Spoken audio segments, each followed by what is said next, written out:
Louvado seja nosso Senhor Jesus Cristo. Para sempre seja louvado. E glória divina e trina termina. Glória a Deus que a todos nos cura. Meus queridos fiéis, aqui do santuário, queridos terroreiros que estão acompanhando nas redes sociais, eu confesso a vocês que esse tema, Maria, Mãe de Deus, confesso, depois de 58 anos de padre, estou começando a entender algo um pouco mais. Estou sempre preocupado de passar isso através de comparações, de exemplos. O que é que vem a ser este grande mistério, Maria, Mãe de Deus? Elisângela, você que é comentarista, vem cá, você deve estar bem por dentro da catequese, de tudo. Eu te perguntaria, fica aqui pertinho, porque isso tudo isso vai até para o exterior. Me diga uma coisa, Elisângela. O que é que eu vou responder a este pastor que me diz Maria, Mãe de Deus? Mas então ela é uma deusa? Vocês estão fazendo de Maria uma deusa? Eu não saberia responder, padre. Na minha ignorância, eu pediria que o senhor me explicasse. Uma salva de palmas para Deus, que todo mundo, e que às vezes não, eu sei, dá uma resposta. Não, realmente, é que tem muitos cristãos que não sabem de não saber. Bem, eu gostaria então, eu pensei em escrever, mas depois vamos com uma encenação. Temos aqui um pai e um filho, vem cá, Jean. Jean e João, teu filho se chama? Jean em francês, Jean e João. João quer dizer, Jean quer dizer João, e eu também sou João, em italiano é Giovanni. Agora encontro um monte de gente, como é que você chama? Giovanni. Não, quer dizer João. Não me chamaram de Giovanni. Eu era Giovanni, agora me chamam de João. Eu queria perguntar a teu pai, você o que é dele? Pai. O que quer dizer pai? Porque agora falamos de Maria, mãe. Pai, o que você deu para ele? Então, eu e minha esposa demos o corpo. O corpo? Resposta certa. Quer dizer, não a alma. A alma é Deus que dá. E você como chama ele? Pai. Pai. Uma vez um garotinho pequeno disse, como se chama tua mãe? Ué, se chama mãe? Mas o nome dela mesmo. Mas eu chamo ela de mãezinha. Achei tão engraçado, eu chamo ela de mãezinha. Mas ela tem um nome... mãe... Não, ela se chama Sara, mas o nome dela é mãezinha para mim. Meus queridos, ele o que te deu? Tudo. Como tudo? É uma heresia? O que você deu para ele? O corpo. Então você tem o corpo, esse corpo bonito, mas você também tem algo muito mais, que é a alma imortal. Mas não é ele que te deu. Então, de agora em diante, você não deve chamar ele de pai. Deve chamar ele pai do meu corpo. Está certo? Você sabia que eu quase fiquei 50 anos sem saber explicar. Agora eu vou explicar sempre. Bem, então, Jesus é filho de Maria. Mas Maria não deu a alma e menos ainda a divindade. Porque nós temos alma e corpo. E Jesus tem alma, corpo e a divindade. Ele é filho de Deus. Nós acreditamos nisso? Bem, meus queridos, talvez esse é o mistério mais lindo do cristianismo. E eu mais medito e mais descubro a beleza e a parte prática que quer dizer. Bem, meus queridos, no concílio de Éfeso, no ano 431, os bispos reunidos em Éfeso definiram Maria é mãe de Deus. Bem, a língua daquela época, o inglês da época, era o grego. Então, como é que é? Alguém sabe o grego? Theotokos. Essa é a palavra que usamos. Maria é Theotokos, mãe de Deus. Mas é Deus? Não. Maria deu verdadeiramente a Jesus no corpo. Mas, vejam, meus queridos irmãos, fiéis, queridos tesoreiros, eu tento de explicar a profundidade disso. A humanidade e a divindade ficaram juntos uma coisa só. Em Jesus não se pode dizer tem a divindade e a humanidade. A divindade encostou, mas se encostou não salvou. Se encostou não se misturou, não transformou. Estão entendendo? Em vez Deus, a segunda pessoa da Santíssima Trindade, se encarnou, se tornou como nós, pessoa humana. Não existe dois Jesus. Um é Deus, outro é homem. É um só.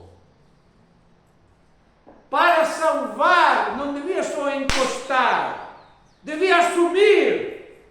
Este Papa maravilhoso. Padres devem cheirar ovelhas, vão no meio do povo, não ficam só encostados, não ficam longe, ficam no meio. Estou vendo que consequências importantes que é isso. Então, Maria é mãe de Deus. Rigorosamente, Jesus deveria dizer, mãe do meu corpo. Não, é tua mãe, é mãe. É mãe do corpo daquela pessoa que se chama Jesus, onde a humanidade e a divindade são uma coisa só. Este é um mistério muito grande. Mas eu gostaria de aplicar isso na vida prática. 1960, eu iniciava teologia, e havia, já naquela época, na Europa, aqui também, se chama secularização. A religião não tem importância. Não sou. Antes, com Karl Marx, os ateus diziam, Deus não existe, e briga. Agora o problema é bem diferente. Deus não me interessa, por favor, troca de assunto. Vamos falar, eu quero falar-te de Deus, não me interessa. Antes, em vez era diferente. Não, Deus não existe. Não me interessa se existe ou não existe. Meus queridos irmãos, em 1960, aliás, já antes, uns padres, vendo as igrejas se esvaziando, isso na França, vendo a igreja se esvaziando, eles não adianta tocar sino, não adianta chamar, eles não vêm mais. Se eles não vêm na igreja, nós vamos onde eles estão. Essa foi uma experiência fantástica na igreja. Estes padres mudaram de cidade, tiraram a batina, colocaram um macacão de operário, e foram trabalhar. Vários trabalharam também em portos, nos trabalhos mais humildes. Estes padres eram escondidos no meio do povo, mas ouvindo o povo, cheirando o povo, ficando no meio do povo, sofrendo no meio do povo. E foi em Bordeaux. Bordeaux corresponde um pouco ao nosso Santos, né? Um grande porto. Eu tenho contado isso já várias vezes, e está nos meus livros, em vários livros tem este exemplo. Em Bordeaux, aí nos anos 60, ocorreu um fato realmente que percorreu o mundo inteiro. Um operário, trabalhava lá no porto, carregador, e o que ocorreu? Um guindastre despencou e esmagou este operário, e ficou uma omelete, não sabia mais quem é, mas quem é, não dá para... Mas depois alguém diz, não, é Pedro, puxa, é Pedro. Chegaram os vários colegas, tristes, e começaram os comentários. Pedro, quando morreu a minha sogra, Pedro, meio ironizando, dizia: pois é, eu sou solteirão, não tenho sogra, eu sei que você tem dificuldade, está aqui para as despesas da funerária, metade do salário. Chegou um outro e disse: pois é, eu também, um dia precisava comprar todo o material didático para os meus filhos, mas realmente não tinha, não sobrava nada de dinheiro. E Pedro veio e disse: não, eu não tenho filhos, mas está aqui. E foi assim, vários aqueles operários. Naquele momento chegou o bispo. Vocês sabiam que os padres na França, os padres operários, entraram sobretudo onde havia uma grande presença de comunistas. Fazer polêmica comunista não adianta, tem que ficar no meio deles. E naquele momento chegou o bispo, com a sua batinona vermelha, naquele tempo usava muito. O bispo aqui? Onde é que você viu? E o bispo se aproximou e disse: pois é, Pedro era o padre mais santo que eu tinha. Padre? Mas ele nunca falou que era padre.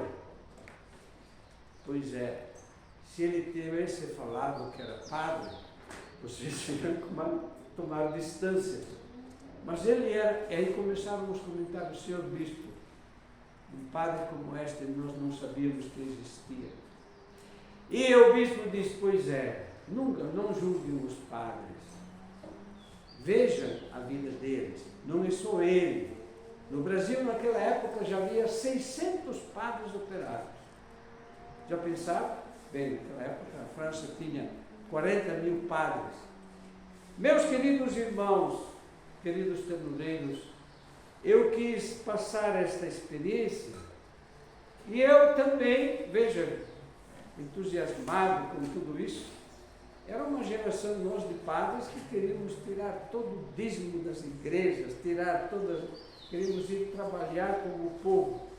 Mas depois, por várias circunstâncias, às vezes é difícil conciliar. Eu posso dizer a vocês, ontem eu fui no hospital para visitar doentes. Às vezes tem que alargar tudo. E é difícil conciliar, vocês sabem, conciliar uma profissão com horários fixos, com essa disponibilidade. Hoje, inclusive, foi rezar uma missa numa igreja onde faltava. Por sinal, quero dizer a vocês que havia menos gente, uma igreja grande, que havia menos gente do que tem aqui. Hoje de manhã fiquei impressionado. 8h30 andei na cidade, não encontrei um carro andando. Estão todos dormindo. E depois entendi, disse que chegou naquela igreja, acho que não tem ninguém, e de fato tinha, talvez não tinha nem 50 pessoas. Bem, meus queridos, eu queria passar esta mensagem porque tem consequências extraordinárias. Eu lembro, nos 25 anos que trabalhei em Curitiba, a gente sempre trabalhava com atenção aos mais pobres. E sei que na noite de Natal, um grupo que vinha do interior, não tinha condições de pagar aluguéis, e foi invadido um terreno, era um terreno da prefeitura, para construir seus baratos lá. Eu lembro que também fui lá rezar uma missa e alguém disse: mas padre, não se meta nisso. Como não se meta nisso? Eu via de Natal. Aquele casal veio do interior, aqueles casais vieram do interior, não tinha lugar para eles, numa grande cidade como Curitiba. Como ocorreu aqui, não sei se alguém estava naquele Natal, talvez 30 anos atrás, vamos ver. Eu estava rezando missa e eu dei a mensagem: meus queridos, chegou aqui um casal do interior,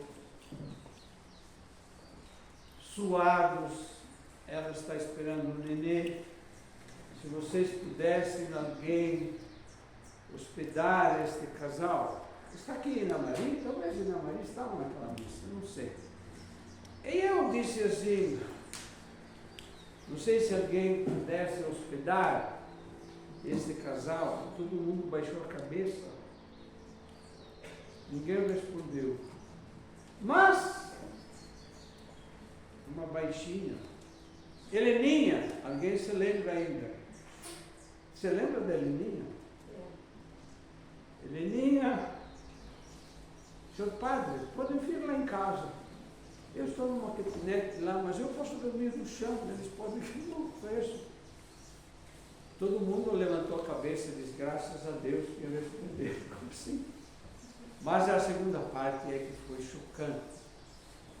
Eu disse, meus queridos irmãos, eu esqueci de dizer, eles me deram o nome, bem, ela está grávida, está esperando um nenê.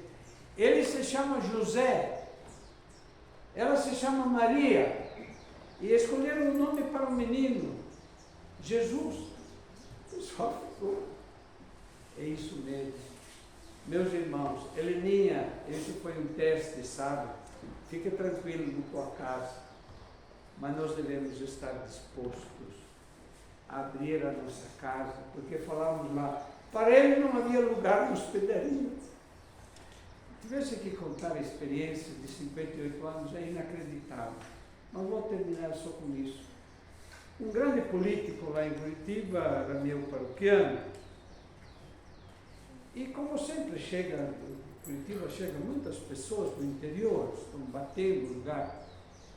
E este político veio lá e disse, padre, tem uma família assim, assim, assim, se o senhor pudesse acolhê-los aí. E ele se gloriava depois, né? Eu consegui um lugar para ele. Eu disse, meu amigo, você sabe que não tem nesta paróquia aqui, no paróquia do interior, lá no Boqueirão, também uma casinha de madeira, mas não tem, posso até dar um jeito, mas escuta, meu amigo, a tua casa é uma mansão, não sei se é 200, 300 metros quadrados, será que você não pode acolher? Meus irmãos, nós realmente não somos coerentes, falamos bonito e não agimos. Vamos agradecer a Deus desta mensagem de hoje, para concluir. Depois que os cristãos viram que Maria é a mãe de Deus, se ela é a mãe de Deus, ela é a nova Eva. Por isso ela não teve o pecado original. É então 8 de dezembro, a festa da Imaculada Conceição. Se ela não teve pecado original, ela não morreu. O corpo dela não se corrompeu. Este é o terceiro dogma de Nossa Senhora, a Assunção. Maria foi assumida no céu em alma e corpo. Está toda aí a nossa Mariologia. Eu escrevi um livro de Mariologia, mas ninguém lê. Alguém leu ao menos uma página do meu livro, Maria cheia de graça? Alguém já leu uma meia página? Alguém já leu? Quem é que recebeu o livro? Sou Bonato? Este livro dá toda uma explicação sobre Maria. Certo? Hoje eu prometi para um menino que eu ia começar a ler, sabe por quê? Porque eu fui almoçar com eles e ele falou tão bonito do seu livro. Ele deve ter uns 13. Vem cá, fala aqui diante dos outros, porque todo mundo... Então, eu venho a calhar, porque ó, hoje eu fui almoçar na casa que convidaram nós, e tinha um menino, eu acho que ele deve ter uns 13, 14 anos. E ele falou assim, você já leu o livro do Padre João? Eu falei, não, ele falou, esse último agora. Eu falei assim, não li, fiquei com vergonha. Aí ele falou, olha, ele foi me explicando, ele falou assim, sabia que algumas partes eu vejo o Padre João falando, eu ouço a voz dele, e me deu tanto gosto que eu falei, hoje à noite eu vou começar a ler. Uma salva de palmas para ela. Eu sou uma. Bem, meus queridos, vocês estão vendo que o cristianismo é uma resposta fantástica. Quando lá em Curitiba, eu ia lá rezando missa para aqueles sem terra, né? Sem terra, sem Padre João, não se meta nisso, isso o senhor começa a entrar na política. Mas que política? Também tem que entrar na política. O padre não pode entrar em política. Não, o padre não pode entrar em partidos. Partido é parte, ele deve ser de todos. Eu tive em Curitiba um padre que fez a opção exclusiva pelos pobres. Disse, não, você agora está exagerando. A igreja deve fazer a opção preferencial. Se quer preferir um pobre ou um rico, sim, mas não exclua os ricos.